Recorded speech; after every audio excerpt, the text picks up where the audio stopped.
آج سے ہم لوگ آیت الکرسی سیکھنا شروع کر رہے ہیں۔ ویڈیو کو پورا دیکھیے گا، انشاءاللہ بہت قیمتی چیزیں آپ کو سیکھنے ملیں گی۔ اللہ لا الہ الا ہو، اس والے لام پر لفظ اللہ کا قاعدہ ہے۔ لفظ کا مطلب ہے ورڈ، قاعدے کا مطلب ہے رول۔ پورے کا ترجمہ بنے گا اللہ کے ورڈ کا رول۔ یہی رول اور یہی نیم آج ہم سیکھنے والے ہیں۔ سب سے پہلے ہمیں یہ سمجھنا ہے کہ اللہ کا ورڈ یا لفظ اللہ کہتے کسے ہیں۔ اللہ کا ورڈ بننے کے لیے ان 4 حرفوں کا ہونا ضروری ہے، الف لام لام ہا۔ اگر ان 4 حرفوں میں سے کوئی بھی حرف نہیں ہوگا تو ہم اس کو لفظ اللہ نہیں کہہ سکتے، اور یہ چاروں حرف اسی ترتیب اور اسی سیکوینس سے ہونے چاہیے۔ یہاں پر سمجھ لیتے ہیں الف لام لام ہا، یہاں پر یہ چاروں حرف ہیں تو یہ لفظ اللہ ہے۔ یہاں پر دھیان دیجئے، یہاں پر الف ہے، لام ہے اور لام ہے، اور پھر بعد میں عین ہے، ہا نہیں ہے، یعنی 3 حرف آئے ہیں ان میں کہ یہاں پر لاسٹ حرف میچ نہیں کر رہا ہے، تو یہ لفظ اللہ نہیں ہے۔ اب دھیان سے سمجھیے گا، لفظ اللہ کا جو یہ لام ہے، اس لام سے پہلے والے حرف پر اگر زبر یہ پیش ہوگا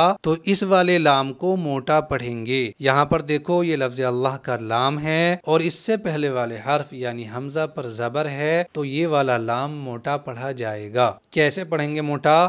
اللہ۔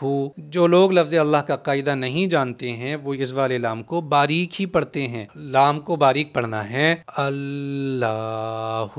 دونوں کے فرق کو اچھی طرح سے سمجھیے۔ یہاں پر دیکھو، لفظ اللہ کے لام سے پہلے والے واو پر زبر ہے تو اس لام کو بھی ہمیں موٹا پڑھنا ہے، جیسے قل هو اللہ۔ یہاں لفظ اللہ کے لام سے پہلے والے حرف یعنی دال پر پیش ہے تو اس والے لام کو بھی ہمیں موٹا پڑھنا ہے، جیسے یرید اللہ۔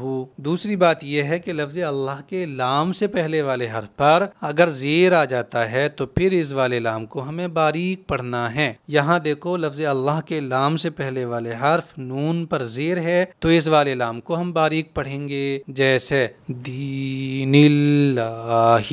ایک بات کو اچھی طرح سے ذہن میں رکھنا ہے کہ لفظ اللہ کا لام ہی موٹا یا باریک پڑھا جاتا ہے، اس کے علاوہ جتنے بھی لام ہوتے ہیں سب کو ہمیشہ باریک پڑھنا چاہیے۔ جیسے یہ لفظ اللہ کا لام نہیں ہے، باریک پڑھا جائے گا، یہ بھی لفظ اللہ کا لام نہیں ہے، یہ بھی نہیں ہے اور یہ بھی نہیں ہے، تو ان سب کو ہمیشہ باریک پڑھنا ہے۔ سب سے پہلے ہمیں یہی دیکھنا ہے کہ یہ لفظ اللہ ہے بھی یا نہیں، اس کے لیے ان 4 حرفوں کو سمجھنا ہے، اور پھر اس سے پہلے والے حرف پر زبر زیر پیش یا زیر کو دیکھ کر کے موٹا یا باریک ہمیں لام کو پڑھنا ہے۔ اس والے واو پر بھی بہت اہم قاعدہ ہے، کل کے سبق میں انشاءاللہ ہم اس کو سیکھیں گے۔ چینل کو سبسکرائب کر لیجئے۔